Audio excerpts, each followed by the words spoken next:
Pomaže Bog i sretan praznik na ovoj bistroj Moraviji.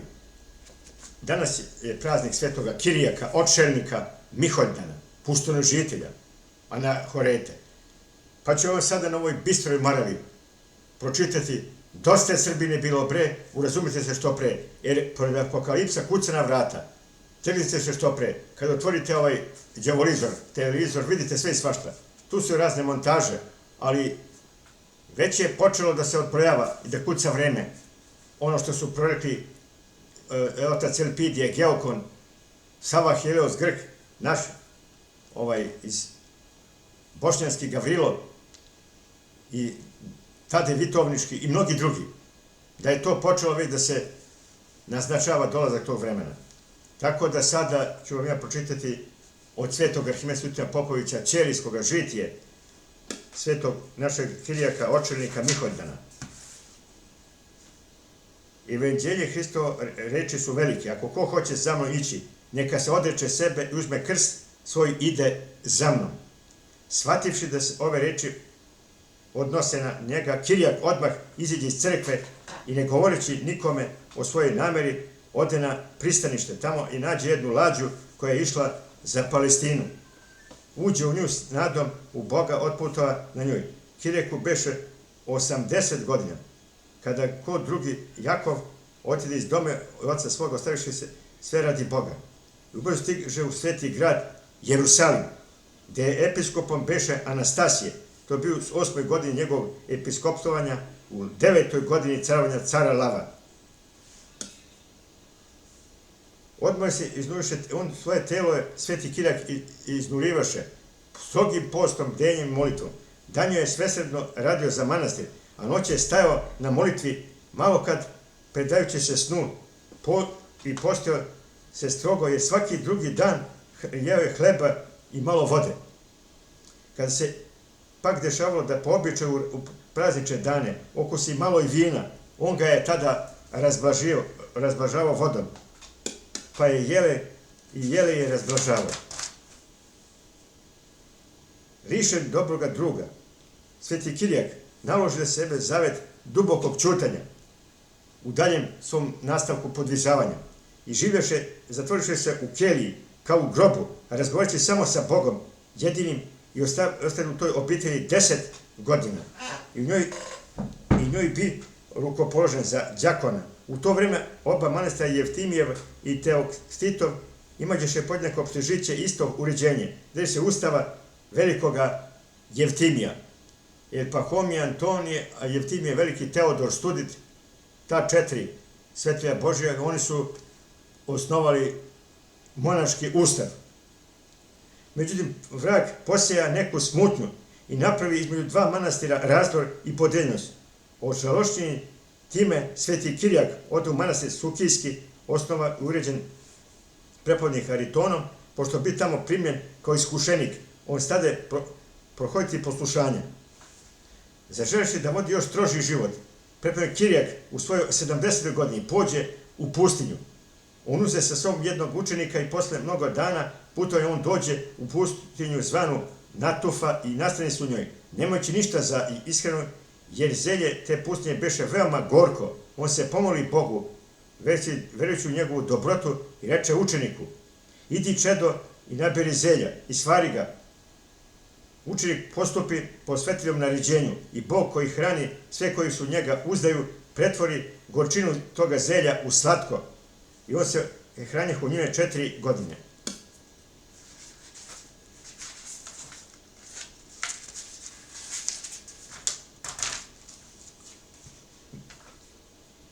Međutim, tako provodješe svetilje neki taj težak spodnjen život. Međutim, tu pronađeše svetilja neki i došli k njemu sve bolesnike, došli s bolesnike kod svetoga proroka Miholjana. Bolesnike, stradalce od nečistih duhova, on ih isceljivaše i krstnim znakom i molitvom. I čuda praveći isceljivaše ljude od teških, neizlečivih bolesti. Pitao ga jedan, ovaj ko me posla kavi Kirijaku, izveštavajući ga o razdoru izazvanom u svetome gradu od strane jeretika. I moći se da ga usrednim molitvama obrati Bogu, da što pre sruši visokumlje jeretičke vođa Nona i Leontija, koji ponavljaju Origenove hule na Hrista.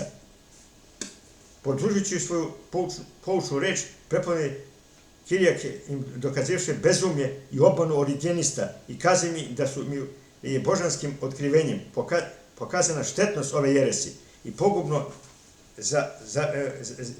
zavedenih njima. Zatim, doznavši za razgovor da sam crnorizac iz Lavre velikoga Jevtimija, bažnije mi reče: dakle, brate, ti si iz moga manastira, i tada im mnogo pričati o svetom Jevtimiju na korist duše moje, nahranivši dušu moju korisnim kazivanjem i slatkim besedom svojom, on me otpusti s mirom.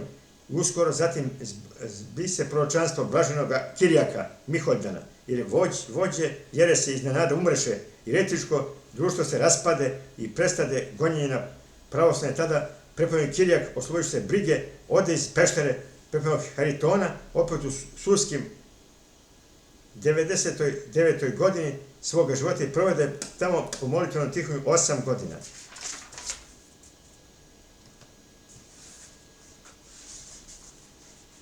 I sada na kraju, šta bih sada rekao za svetog Kirijaka Očelnika? Još nisam dovršio to žitije prebogato, ja sam samo zabeležio, ima 50 stranica, 2 sata, malo bilo bi da pročitam. Što je najbitnije, a mnogo je, sve je bitno. Kad uđo smo unutra u pećinu, nađo smo Mariju preminulu Gospodu iz svoga tela, izgledaše joj miro. To je ta Marija pustožiteljka kako se podvizavala.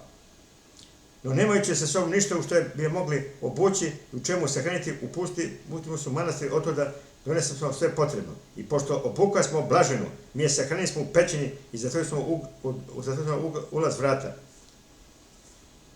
Krajem 8. godine svoga boravka u Susakimu, prepodobni Kirijak već beše veoma star, imaće 107 godina od rođenja, i sabraše se oci Sukijske oblasti i savjetuju se da među sobom i govorahu: ne treba dopustiti da se takav otac predstavi daleko od obitelji naše, inače mi nećemo znati za često predstavljenje njegovo i lišit ćemo se posljednjeg blagoslova njegovog. I oci otiše ka blaženom Kirijaku i moliše ga da iz Susakima pređe u pešteru prepovednog oca Haritona, što je blizu manastira, koji se ranije življeše kada se borio sa origenistima. To su jeretici koji su origenističko učenje zastupali. Jedva pristavši na njihove molbe, prepovednik Kirijak se nastane u Haritonovoj pešteri na 2 godine pre svog odlaska k Bogu. Iako je bio toliko star, on beše trudoljubiv i veoma pokretan.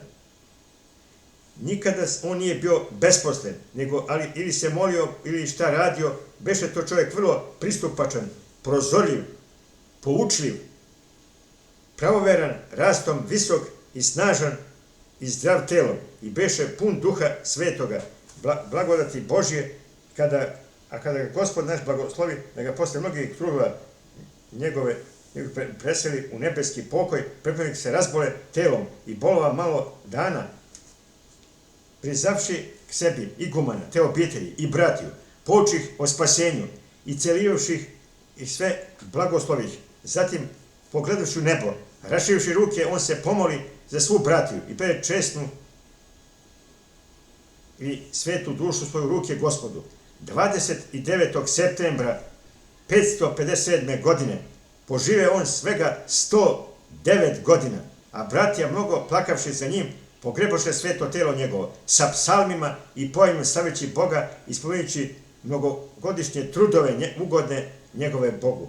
Neka bude i od nas grešnih Bogu našemu slava i sada i uvek kroz veko. Amin. Sveti Kirijak Očelniku Miholdane, moli Boga za nas grešne. Evo, to je najkraće rečeno o svetom Kirijaku Očelniku Miholdanu. A sada da vam pročitam na ovoj bistroj Moravi, jer što je mnogo je, dosta je Srbine bilo breg. Sveti Kirijak Očelnik.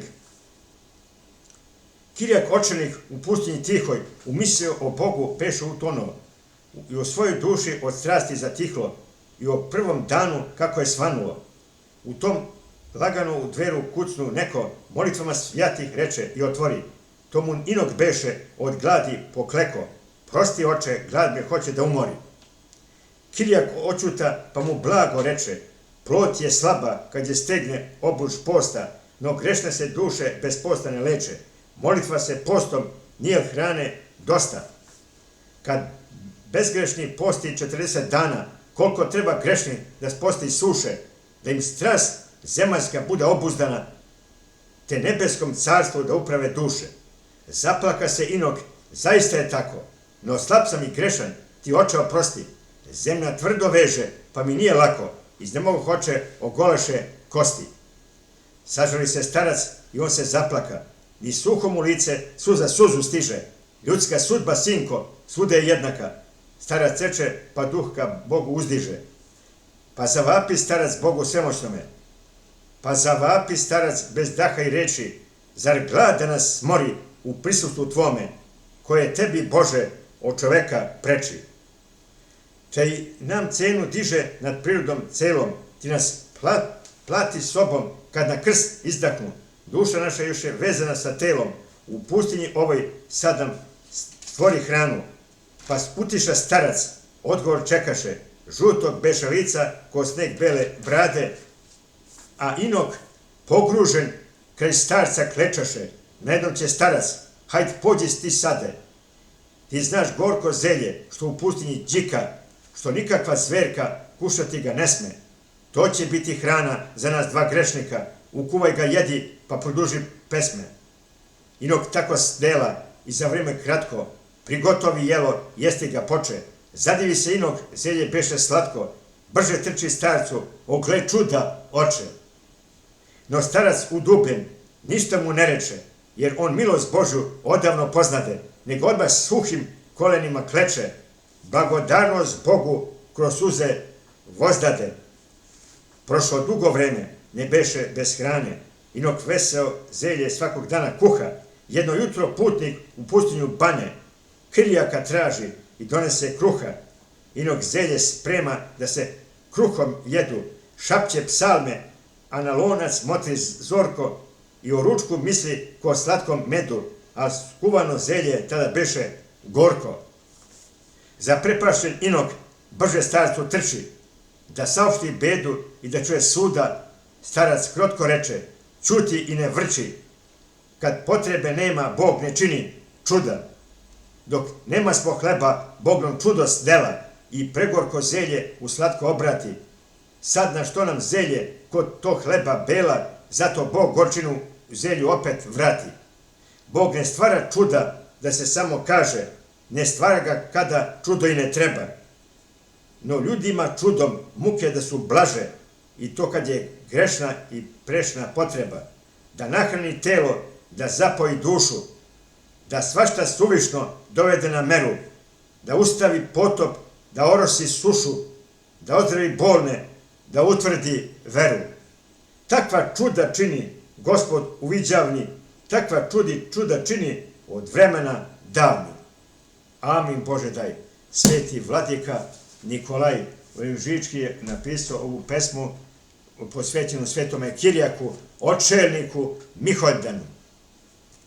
Evo šta bi ja sada na kraju rekao na ovaj veliki praznik svetoga Kirijaka, očelnika Miholdana. Ovdje je sve rečeno u žitiju svetih od Justina Ćelijskog i duhovnoj liri svetoga vladike Nikolaja od svetom Kirijaku, očelniku. Ali bih samo malo nadopunio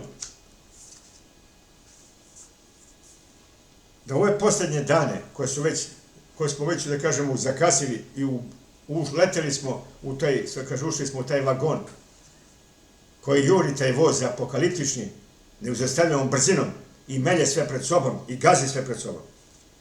Mi bi trebali Srbiji da budemo budni, trezveni, da ne trčimo samo za đavljim parama i da znamo, skoro kad sam bio pre neki dan u Lazarevu Ravanicu, ovo tačno skoro pre nedelju dana, na molitvi bdjenju, ugledao sam tamo jednog brata koji je na poslušanju, Stanko, iz Leskovca, koji je mrtav beše pa ožive.